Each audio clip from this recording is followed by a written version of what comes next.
تنها صداست که میماند.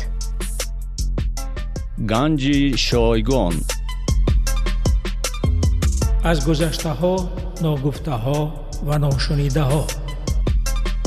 در پادکستی سلیم ایوبزاد. سلام و درود به دوستان پادکست گنج شایگان که آن را من سلیم ایوبزاد پیش میبرم. تاریخ در پیش نظر ما، در پیش چشمان ما نوشته می شود. این بعد هاست که تاریخ نگاران و یا مبلغان و یا تبلیغگران به شیوه های گوناگون آن را شرح و تفسیر می دهند یا که آب و رنگ می بخشند و ما تاریخ ذاتاً از تاریخ روزها، از سنه ها و نام انسان ها و نام یا که اشاره واقعه ها عبارت است. برای مثال خواهند نوشت که در فلان دوره، در فلان وقت رحمت الله ظاهرов مؤلف یکی از طرح‌های الटरनेटिव्ی قانون اساسی تاجیکستان، اولین طرح‌ها هنوز در زمان شوروی و بنیادگذار و رهبر دیرساله حزب سوسیال دموکراتی تاجیکستان که در همه دوره‌های تاریخی نوترین این کشور در مخالفت سازنده با مقامات با حکومت قرار داشته است، از صحنه سیاسی دور رفت. همین یک سطر. و اما کم اتفاق می افتد که درباره آنکه چرا ایشان چنین تصمیم گرفت، هرچند قبلا درباره عوض شونده بودن رهبر حزب در مقابل اون که رهبر دولت تقریبا عوض نشونده باقی میماند و ما 32 سال است که شاهد این پدیده هستیم، خیلی زیاد صحبت میکرد و در انتخابات آخرین، در انتخابات سال 2020 حزب او شرکت نکرد، انتخابات را تحریم اعلان کرد و آن را غیر قانونی نامید و اصولاً رحمت الله ظاهرов در چندین صحبت و مقاله و بررسی های خود تمام نظام تاجیکستان را بعد از سال 92 آمیخته به قانون شکنی ها، به انتخابات های غیر قانونی، تخلفکارانه، خلافی. حتی مثلا گفته بود که اولین انتخابات پرزیدنتی تاجیکستان بر پایه قانون اساسی برگزار شد که هنوز خودش در همان روز میبایست این قانون با واسطه رفراندوم قبول میگشت. همچنین رحمت الله ظاهرов اولین کسی بود که فرهنگ استعفا را در کشور نمودار نمود و نمودار ساخت و رهبر بخش حقوقی دستگاه ریاست جمهوری تاجیکستان بود و اما به سبب همین قانون شکنی هایی که بعداً و بارها شرح و تفسیر داده است و با دلیل های قانونی، با دلیل های حقوقی اثبات کرده است، از مقامش کنار رفت. رهبر کشور پرزیدنت امامعلی رحمان همیشه میخواست او را در هیئت خود یا در رکاب خود داشته باشد، اما ظاهرov به این تن نمیداد و حزب او طوری گفتم در مخالفت سازنده قرار داشت. اما فبریک جوا و یا مخالفان و یا دشمنان و یا رقیبان و یا آنهایی که ضد ظاهرov بودند همیشه او را به هزاران جرم و گناه متهم میکردن، گناهکار میکردن که گویا او جاسوس ازبکستان است، از سبب آن که در قلمرو ازبکستان شوروی به دنیا آمده است و گویا حزب او اصلا نیروی نیست. اما نیروی اساسی این حزب در همین تحلیل های حقوق شناسانه جناب ظاهرov و همچنین عضویت ده ها چهره معروف رشته حقوق در این حزب بود. بعد از رفتن او حزب از بین رفت. طوری گفتم تاریخ در پیش چشم ما نوشته می شود. حالا می خواهم یک گزارش و یک مصاحبه را با توجه شما پیشکش نمایم که روز 14 سپتامبر سال 2020 از طرف همکارم سروناز روح الله ثبت شده است. مصاحبه با رحمت الله ظاهرov و تا اینکه همین حادثه های چند سال پیش، یعنی 3 سال پیش یا که 4 سال پیش الکی فراموش شدند و یا اینکه با طور دیگر شرح و تفسیر می شوند، از زبان خود ظاهرov بشنویم. طوری می گویند سخن از زبان لقمان خوش است.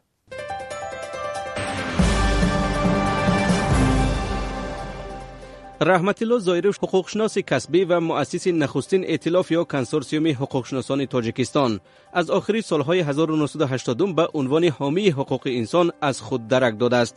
فعالیت جمعیتی او برای تأسیس حزب سیاسی سوسیال دموکراتی تاجیکستان در سال 1999 سبب شد. این حزب را که حالا در عضویتش بیش از 8000 نفر است، بیشتر حقوقشناسان، آموزگاران دانشگاه، روشنفکران تاجیک نمایندگی می‌کنند. حزب سوسیال دموکراتی تاجیکستان هیچگاه نتوانست نماینده خود را وارد پارلمان کند و گفته است که همه انتخابات‌های کشور ناشفاف و به منفعت حزب حاکم خلقی دموکراتی گذشت. رئیس حزب سوسیال دموکراتی تاجیکستان گفت سبب تحریم یا بایکوت انتخابات پرزیدنتی نشانه ناتوانی او و هم حزبانش نیست. رحمت الله ظاهروف میگوید چون در این معرکه سیاسی رقابت را ندیدند، از اشتراک دست کشیدند. مسئولان کمیسیون مرکزی انتخابات تاجیکستان میگن تحریم انتخابات از سوی این حزب تصمیم آنهاست. سؤال نخستی من هم از رحمت الله ظاهروف این است که اقدام بعدیش چه خواهد بود؟ در حقیقت ما در شورای سیاسی قرار قبول کردیم که این انتخابات را تحریم میکنیم. خودش همین انتخابات تعیین کرده شد غیر قانونی. این بر ضد معیارهای 67 71 ماده های کنستیتوسیون جمهوری تاجیکستان. وقتی که در تاجیکستان مونوپولیا در کمیسیون انتخابات وجود دارد، پرزیدنت عمل کننده رئیس حزب سیاسی می باشد و قانون تعیین انتخابات پرزیدنت ضد کنستیتوسیون جمهوری تاجیکستان تعیین می‌گردد. این برهم خوردن هیچ نباشد کم و کم دموکراسی سیاسی در تاجیکستان میشه. شما با چند سبب انتخابات رو تحریم کردید، ولی بسیاری‌ها میگن که شما به خاطر اینکه نمیتوانستید امضای ضروری رو جمع آوری کنید و برای این مبلغ کافی نداشتید. وقتی که من با یک بار میگم ما اگر امضای هم جمع کنیم و انتخابات اشتراک کنیم با همین خیل میشد که با حزب سوسیال دموکرات آورده خواهند 5% میتین، نخواهند 0.5% میتین. یعنی کمیسه های انتخاباتی همش در دست یک حزب سیاسی است یا حاکمیت اجرایی است. این یک مسئله. دویمش خودش جمع کردن امضا وقتی که در کنستیتوسیون نشان دادند که برای قیدگیری حزب سیاسی دستگیری نفت کمتر 5% عمل میکند، یعنی 250,000. وقتی که ما 50% اهالی در تاجیکستان نداریم لیکن آنها در این جمع‌کنی امضا اشتراک کردن نمیتوانند، این 5% 250,000 نه 5% زیاده از 10% میگردد.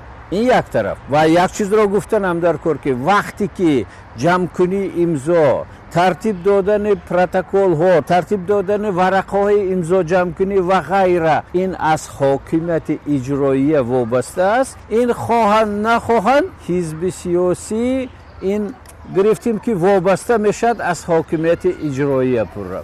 بسیاری از طرفداران شما میخواستند که مثلا در انتخابات شرکت کنید، نامزد پیش بری شود و تحریم انتخابات به نظرتون نادیده گرفتن نظر آنها نیست؟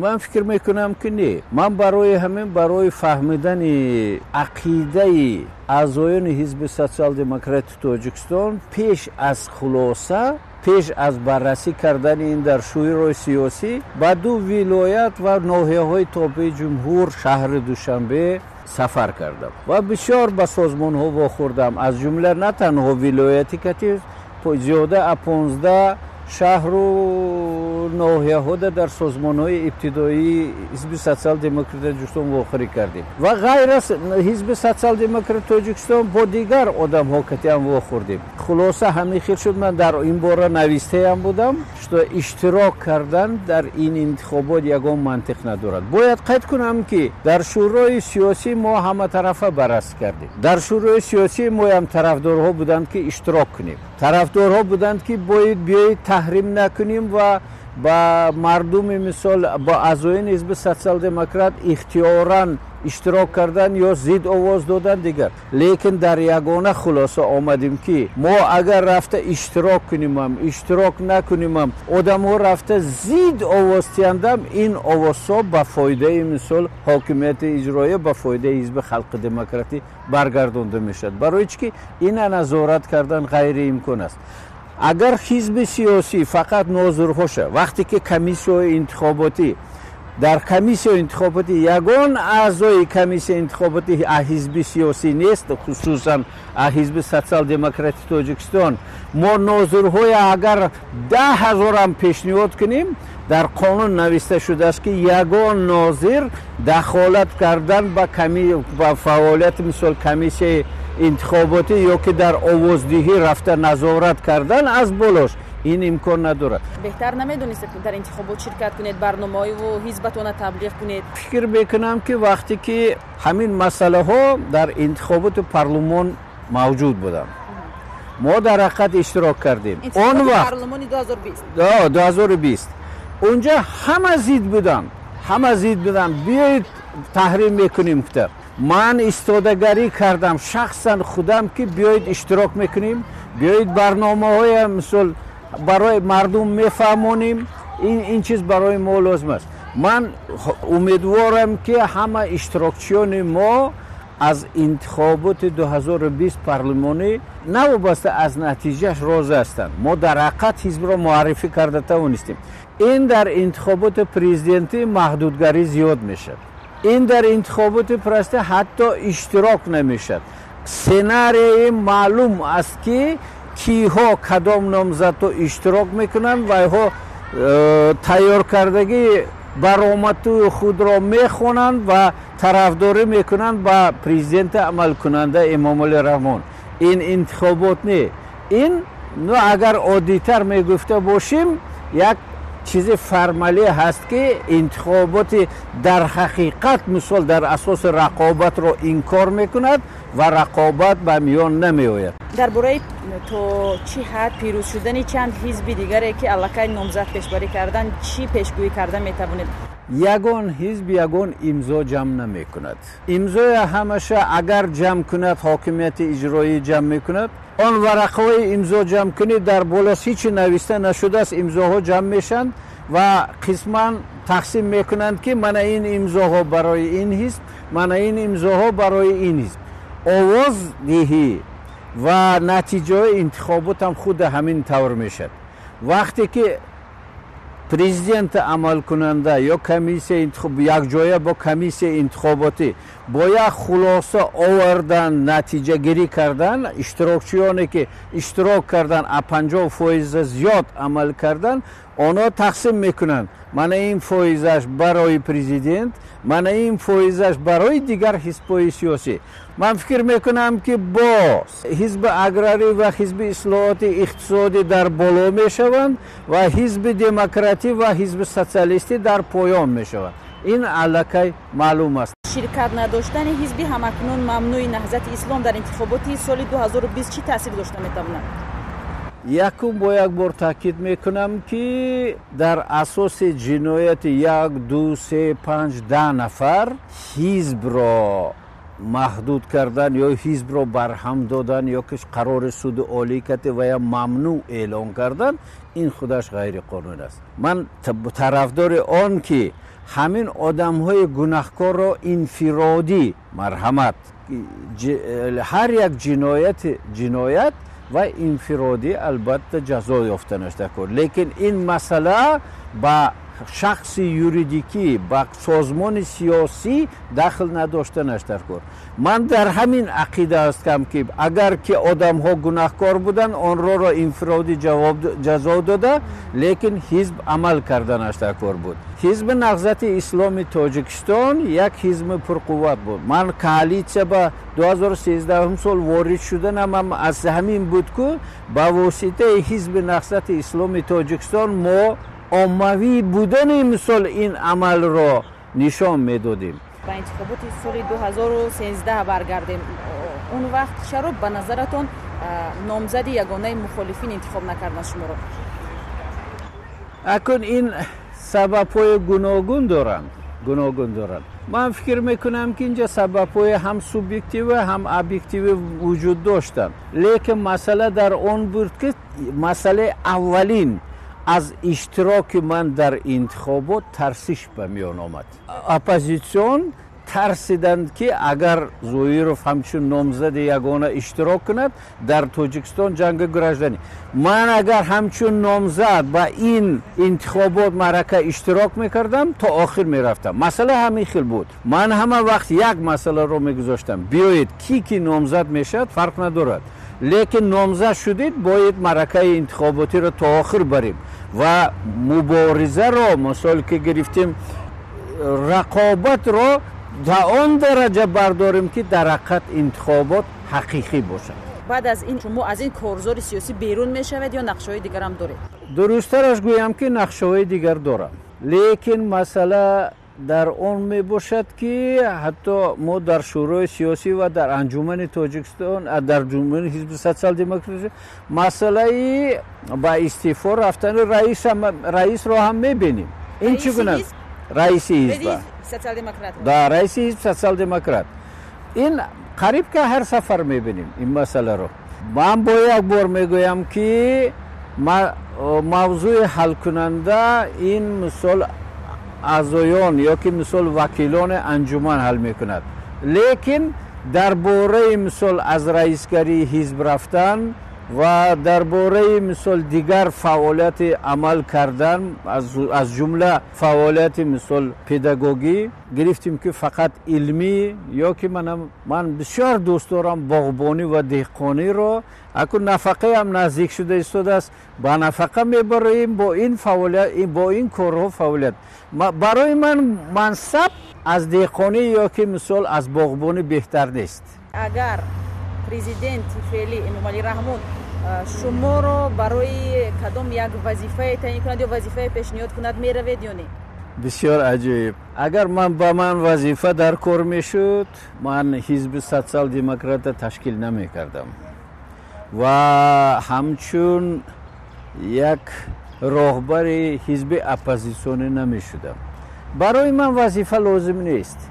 برای من ما آن رویه های آن جریانی که سیاسی در تاجیکستان همه درست براه مانیم، قانونیت تامین گردد، مردم اراده مردم شکسته نشود، مردم سالاره یا حاکمیت خلق در حقیقت عملی گردد. من برای چی مثل این انتخابات را غیر قانونی اعلام کردم؟ برای آن نه که من به یگانش پیشنهاد میکنم دیگه آید در حقیقت ضد کنستیتوسیونی می باشد و برای تامین کردن قانونیت کنستیتوسیونی آن را غیر قانونی اعلام کردیم و آن را تحریم کرده ایستادیم و چگونه مثال عمل و واسطه های به میان می آوریم. این البته در جریان تا 11 اکتبر معلوم میشد و مردم تاجیکستان شاهدی این میشوند.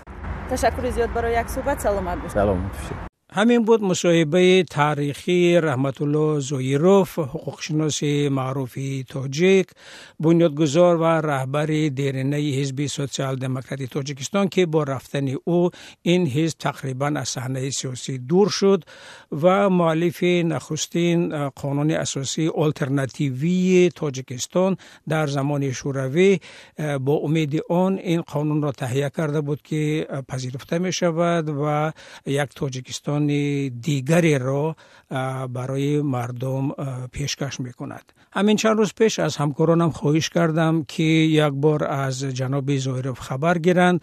او حالا با باغداری و دهقانی مشغول است.